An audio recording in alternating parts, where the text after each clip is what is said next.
Thank you for that warm welcome. It's an honor to be here with so many friends of so many years and fellow patriots at such a time as this, at the Republican-Jewish Coalition Annual Leadership Summit, more important than ever before. To Norm Coleman, Matt Brooks, Dr. Miriam Adelson, and everyone at the RJC, thank you for your years of leadership, strengthening the ties that bind America and our most cherished ally, Israel. And thank you for bringing us together today at this crucial moment in the history of Israel, the region, and the world. October 7th, Israel endured the most brutal assault on Jewish people since the Holocaust. More than 1,400 innocent men, women, and children lost their lives. Hundreds more were kidnapped and are hostage still to this hour. In this dark hour, every American leader should speak with one voice and say to the world, America stands with Israel.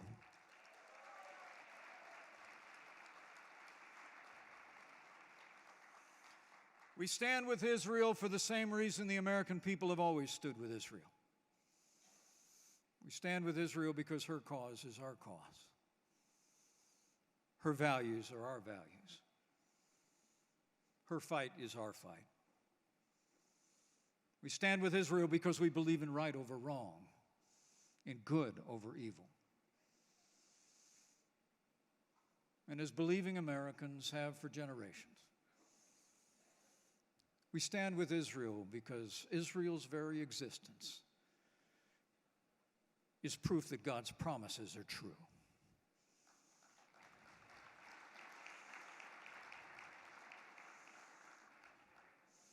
As we stand in this foreboding moment,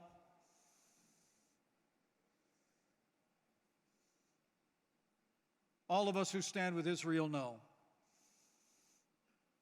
Israel has no choice but to crush Hamas.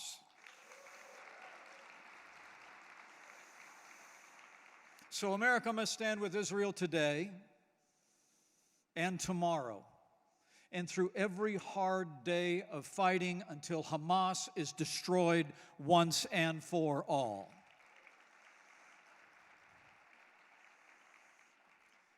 And while Hamas and their handlers in Tehran are solely responsible for the atrocities of October 7th, history teaches that weakness arouses evil.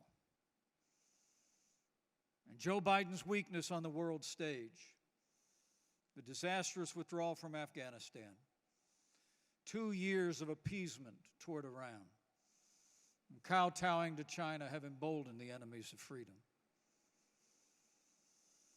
The only remedy is American strength. So for our national security and a peaceful world, we must resolve here and now that Joe Biden will never be reelected President of the United States. And we will send strong Republican leadership to the White House.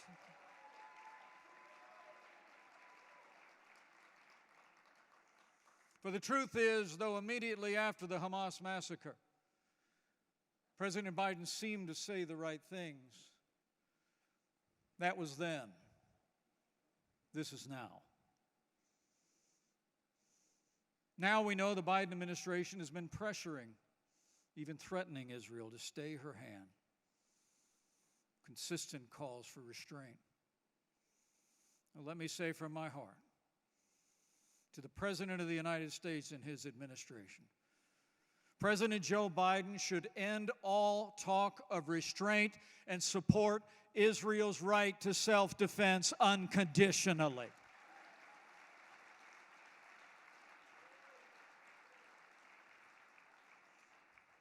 We should stand strong with Israel. No daylight between Israel's position and ours, and America should make it clear that there will be no aid delivered to Gaza until all hostages are free.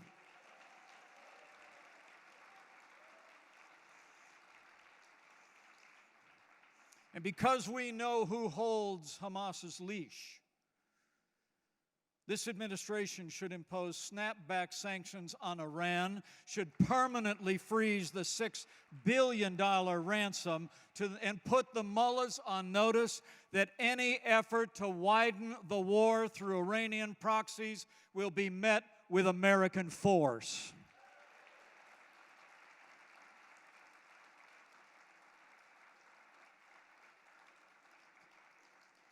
And today,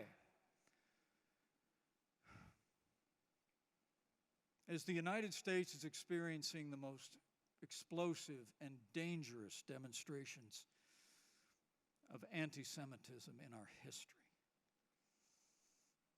never before have people gathered in the streets of America to celebrate the mass murder of Jews.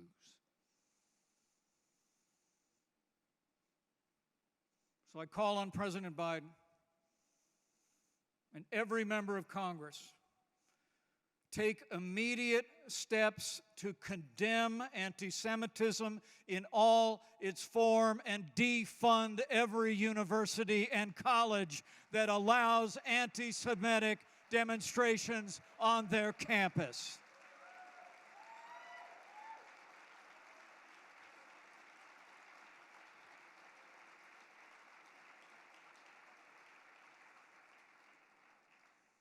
Such a serious time, I had to be with you today. As many of you know, I'm not new to the cause of American support for Israel. During my 12 years in Congress, I championed support for our most cherished ally. And it was my great privilege to co-found the Anti-Semitism Caucus in the Congress with the only Holocaust survivor ever to be elected to our nation's capital.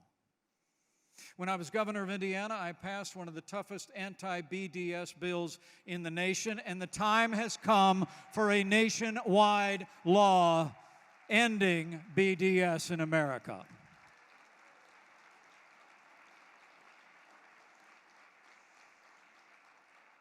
And it was the honor of my life to serve as vice president in the most pro-Israel administration in American history.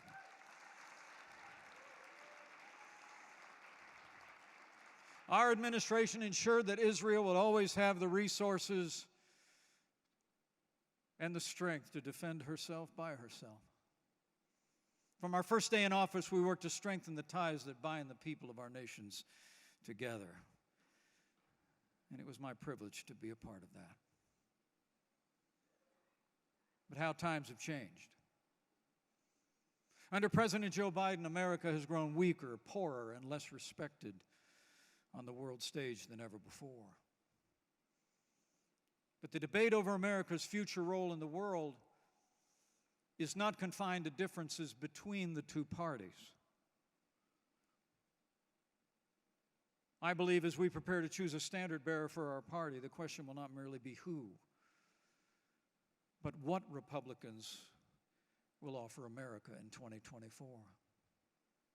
Will Republicans continue to be the party of the traditional conservatives that has defined our movement over the past 40 years? Or will our party follow the siren song of populism unmoored to conservative principles? As war rages in Eastern Europe and Israel, and China continues its provocations in the Asia-Pacific, a new populist movement in the Republican Party says that America should retreat from her leadership position, turn inward, and focus solely on domestic concerns. I don't have to tell people gathered here that there are powerful voices within and outside our party that say we have to choose between supporting our allies and solving problems here at home. Let me say from my heart, Anyone who says that America cannot solve our problems at home and be the leader of the free world has a pretty small view of the greatest nation on earth. We have done both. We must do both. We will do both for the sake of America, Israel, and the world. I believe we've come to a Republican time for choosing, now more than ever. The American people and the world need the Republican Party to stand tall for freedom. You know, it was our party that brought down the Soviet Union. It was our party that led the fight in the global war on terror. And it will be Republican leadership that will lead us to a future of security and prosperity and peace for America, Israel, and the world. Never doubt it. So men and women of the Republican Jewish Coalition, your voice has never been more important. I'm grateful for all that all of you have meant to the cause of freedom and America's relationship with Israel. And so I urge you, embrace a generation of leaders who will continue America's commitment to leadership at home and abroad. It's never been more important. And I promise you, wherever the Lord leads in the days ahead, I will do my part to ensure that now and always America stands with Israel.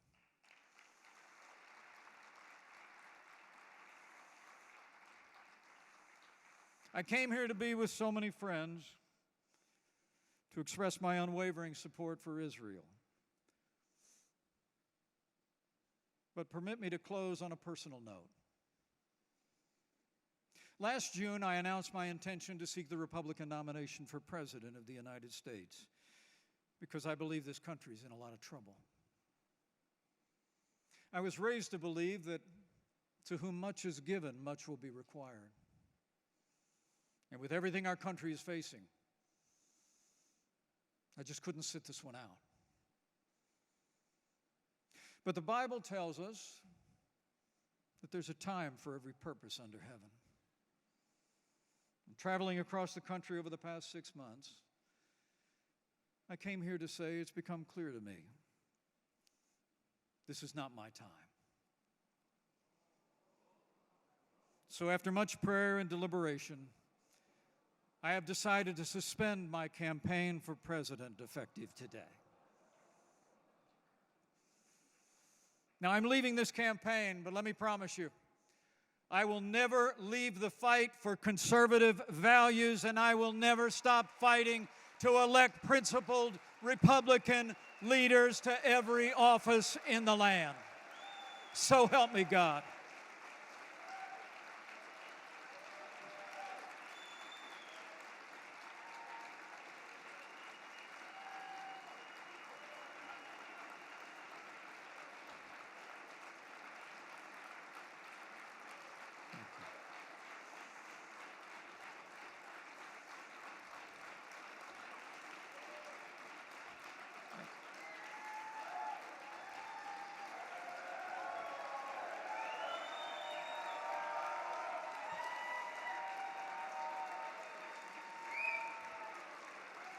Thank you.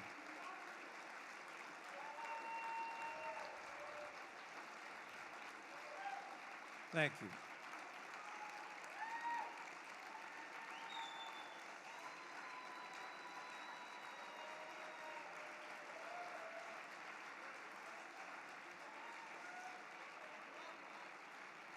Love you. Thank you. You know, we always knew this would be an uphill battle,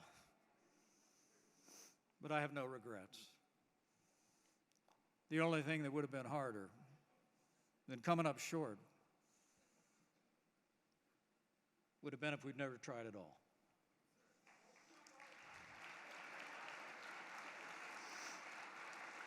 Now, to the American people, I say this is not my time, but it's still your time. I urge you to hold fast to what matters most: faith, family, and the Constitution of the United States of America.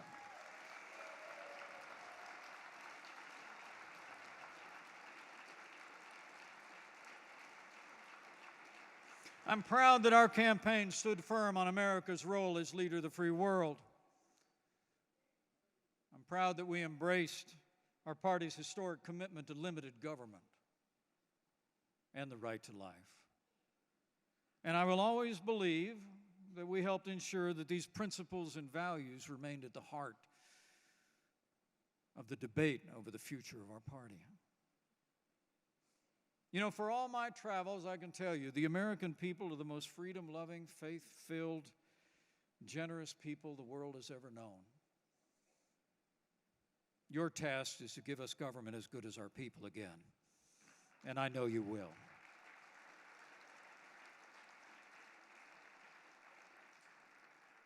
So I urge all my fellow Republicans here, give our country a Republican standard bearer that will, as Lincoln said, appeal to the better angels of our nature. And not only lead us to victory, but lead our nation with civility back to the time-honored principles that have always made America strong and prosperous and free.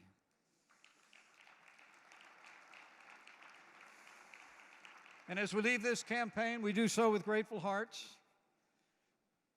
I'll always be grateful for the opportunities the people of this country have given us.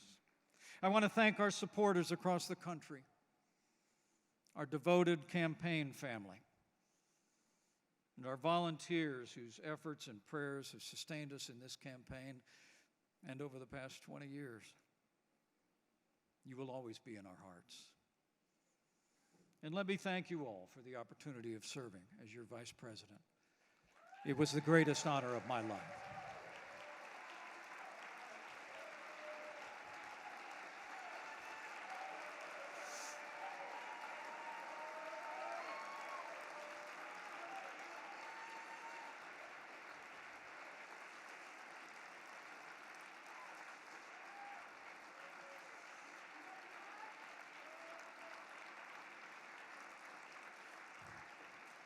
And of course,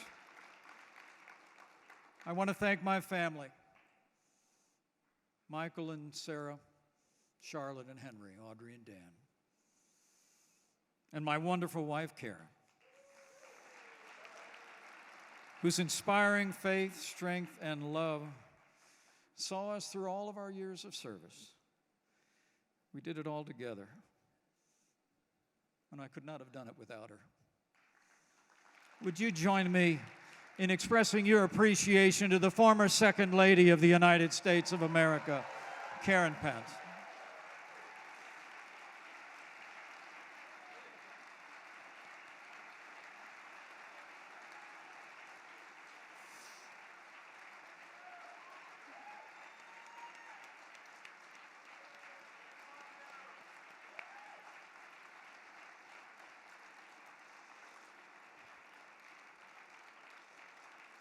And finally,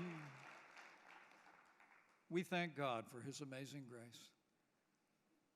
He gave us the courage to step forward so many years ago and the wisdom to step aside. My fellow Republicans, thank you for your kindness, your support, and your prayers over these many years. As we go home to Indiana, let me assure you that we leave here with optimism and faith. We don't know what the future holds, but we know who holds the future. And with faith in Him and boundless confidence in all of you, we know the best days for America and our most cherished ally, Israel, are yet to come. Thank you. God bless you.